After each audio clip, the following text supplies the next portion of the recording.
It's 19 days until the release of Starfield on the 6th of September 2023. Like, it's been years. And I'm still almost called Starfield Elden Ring. Fucking hell. Okay. Oh. Oh my. Just a moustache. Oh, day boy, moustache. Let's go for that. Ooh, mustache. Yeah. You got. Let's Very get see if pretty. we get do a mullet. So we got this dude. And I'm just going to do this quite quick because I've got shit to do. It's Friday. Yesterday, I was kind of like looking at the American flag and the law diploma, and it just kind of made me think. And obviously, I've played this intro so many bloody times, and it's odd.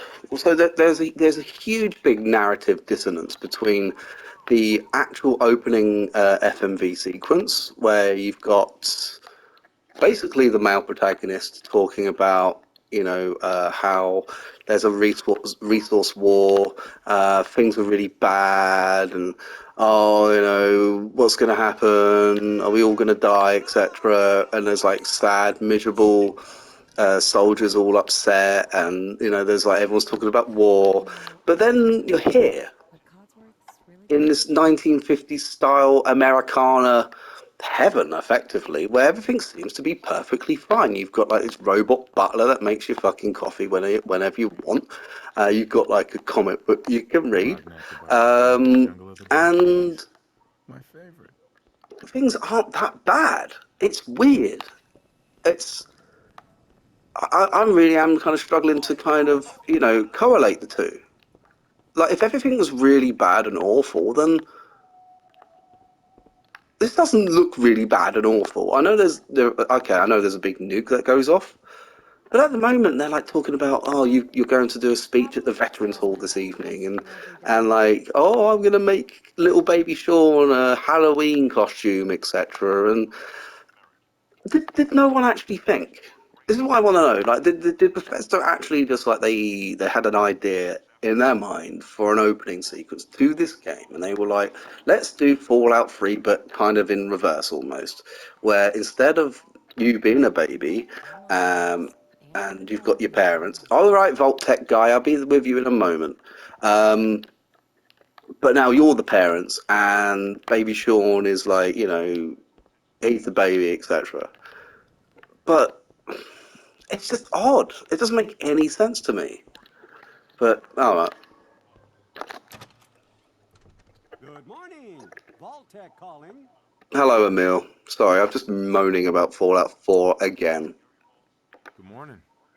Yeah, this is Billy.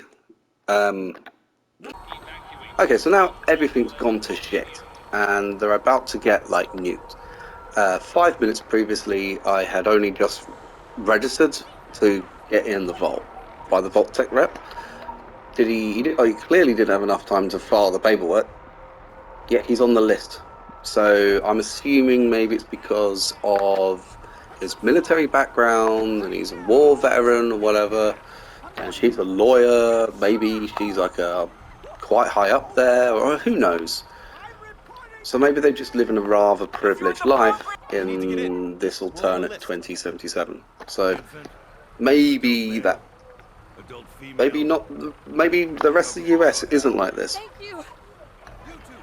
Didn't Listen, they like annex Canada, for example? And yeah, because it's like the opening sequence of Fallout One, and you see like a little television thing, and when the camera kind of pulls out, you see the TV, and then you see like the kind of the wasteland. It's like you see the devastation, nuclear devastation, and in the video it says like how the troops are like, they're basically just executing people in the street. They shoot one guy and wave at the camera. I remember it vividly. After like playing the original back in the day, like 1998, I got Fallout 1 and 2 as like a kind of a. It was a dual box thing. You used to get these big boxes of games where you had like two games in one or whatever. And I think I got like Doom 1, 2, and Final Doom as well, and Duke Nukem as well. Duke Nukem 3D with a bunch of the expansion packs. I think it was like one set in like Washington D.C. I think there was, in the White House, if I recall.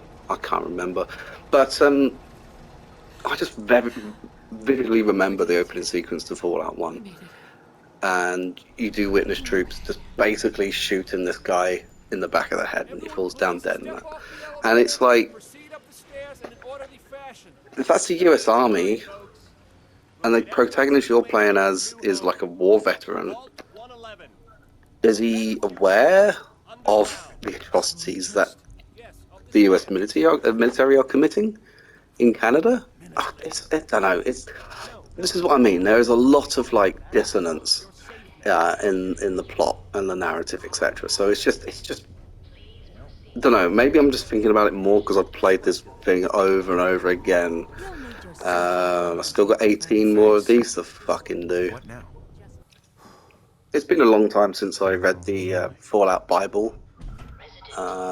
Chris Avalon, I think it was, that wrote that, if I recall off the top of my head. I don't believe it was Tim Kaine. I don't recall there being any mention of like experiments in the vaults.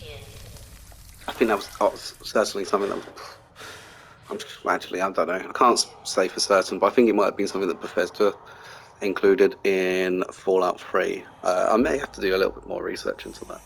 I suppose you could say that this is like an experiment to see if like cryostasis works.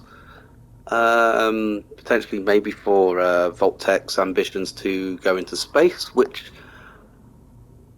I think that Bethesda might have actually taken from Mr. House in Fallout New Vegas, because that was initially his idea. Like, he wanted to get people into space and colonize Mars or whatever. So the Vault experiments are possibly something to do with that, like trying to see if humans are capable of like colonizing other planets because we've wrecked our own. But then again, you see this. 5, 4, 3, 2, 1, 0. Yeah, there you go. Got it in one. Done. Sorted. So yeah, I'll probably have another rant tomorrow about it.